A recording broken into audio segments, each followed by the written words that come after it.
जी तो दोस्तों अस्सलाम वालेकुम। आज हम आए हैं मताम रेस्टोरेंट पे, जो कि जीसी यूनिवर्सिटी के करीब है, फैसलाबाद।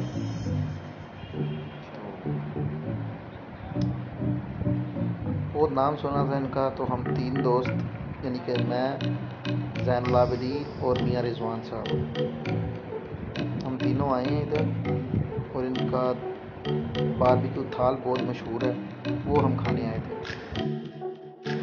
लोकेशन भी अच्छी थी। हमने ऑर्डर दिया, इंतज़ार किया, तो हमारा ऑर्डर आ गया।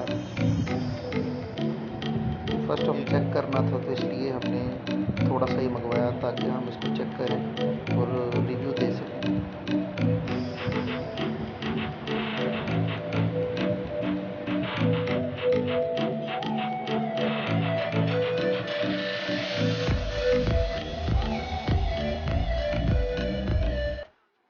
हमने इसको अच्छे से खाया, मज़ा लिया इसका और बहुत अच्छा लगा।